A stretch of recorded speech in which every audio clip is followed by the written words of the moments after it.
पढ़ा लिखा कर बड़ा आदमी बनाया। अब वो शहर में अपने परिवार के साथ रहता है। एक दिन ममता का बेटा रोहन अपनी पत्नी आलिया से कहता है, अरे आलिया, सुनो, माँ अब से गांव में नहीं रहेगी। वो हमारे साथ यहीं रहेंगे शहर में। उनका कमरा आज नौकर से बोलकर अच्छे से साफ करवा देना।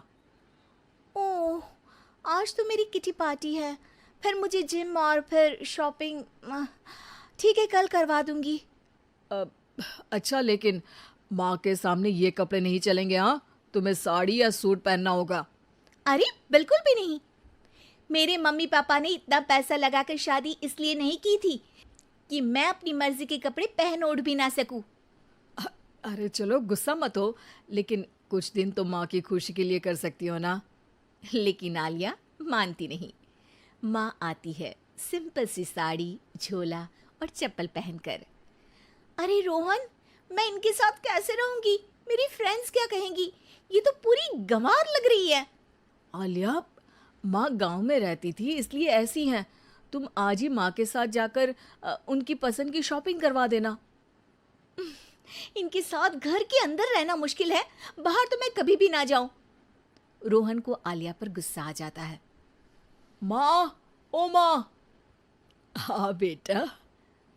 वो माँ को ले जाने के लिए उनका हाथ पकड़ता है कि अरे माँ, तेरे हाथ अभी तक इतने कड़े हैं, तूने इसका कोई इलाज नहीं किया? अरे बेटा, इसका कोई इलाज नहीं। वैसे भी मुझे कोई शर्म नहीं कि मेरे हाथ मुलायम नहीं है, क्योंकि इन्हीं हाथों से मेहनत कर मैंने तुझे बनाया है बेटा। अगले दिन। माँ, मैं ऑफिस जा रहा हूँ। कुछ लाना हो तो आलिया को बोलकर फ़ोन करवा देना। रोहन के जाने के बाद, आप ना आज कमरे में ही रहिएगा, घर में पार्टी है, मेरी सहेलियां आ रही हैं, मैं उन लोगों के सामने आपको नहीं ला सकती हूँ।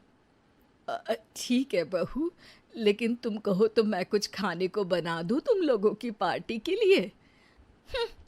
वो लोग सिर्फ कॉन्टिनेंटल या थाई फूड ही खाते हैं। कोई बात नहीं, कभी इंडियन खिलाने वाला कोई मिला नहीं होगा ना। मैं बनाकर कमरे में चली जाऊंगी। जैसे आपकी मर्जी। आलिया के घर उसकी दोस्त आती हैं, पार्टी होती है। अरे वाह आलिया, ये क्या है खाने में? बड़ा ही स्वादिष्ट है यार, इसकी रेसिपी मुझे चाहिए। हाँ, और ये दाल, ओ माय गॉड, मैंने तो किसी 5 स्टार में भी ऐसी दाल नहीं खाई है। यार तू कुक को यहाँ बुलाना। अब आलिया घबरा जाती है। हाँ हाँ हाँ हाँ, क्यों नहीं। माँ जी ज़रा बाहर आइए। आलिया की सास सिंपल सी साड़ी और गांव के अंदाज में आती है। अरे बहू, क्या हुआ? खाना पसंद नहीं आया क्या? बहू?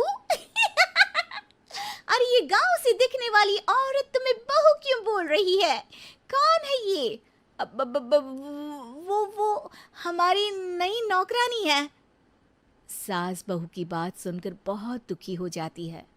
वो सर झुकाकर जा ही रही होती है कि एक सहेली बोल पड़ती है। अरे कहाँ जा रही हैं माँ जी? वो उठकर उनके पैर छूती है। जीती रहो बेटा। क्या है ना, आपकी शक्ल बिल्कुल मेरी माँ जैसी है। पता है आलिया, मैं शहर पढ़ने आई और फिर शहरी हो गई, लेकिन मेरे माँ पापा तो आज भी गांव में रहते हैं, बिल्कुल इनके जैसे ही हैं। आप यहाँ बैठिए ना आंटी, आप सच में बड़ी खूबसूरत है और आपके हाथ का खाना तो लाजवाब है। काश ये मेरी सास होती। सभी सहेलियां सास को घेर कर बैठ जाती हैं और उनसे खाने की रेसिपी पूछ रही होती है कि तभी घर की बेल बजती है और रोहन आता है। अरे क्या बात है, आज आप लोग हमारे घर में? और ये लोग तो मुझे आलिया से ज्यादा माँ की सहेलियाँ लग रही हैं। क्या ये आपकी माँ है? लेकिन आलिया ने तो कहा कि ये उनकी नौकरानी है और इन्होंने भी नहीं बताया। वो नहीं बताएंगी, क्योंकि उनके लिए बच्चों की इज्जत और उनकी खुशी सबसे पहले है। मुझे माफ कर दो, मुझे इन्हें तुम लोगों से मिलवाने में शर्म आ रही थी कि तुम लोग क्या कहती। अरे अब तो हमें शर्म आ रही है कि तुम हम लोगों की सहेली हो।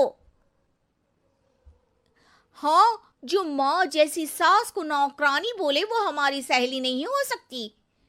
ये बोलकर सभी वहां से जाने लगती है कि सास बोलती है, आलिया की तरफ से मैं तुम लोगों से माफ़ी मांगती हूँ।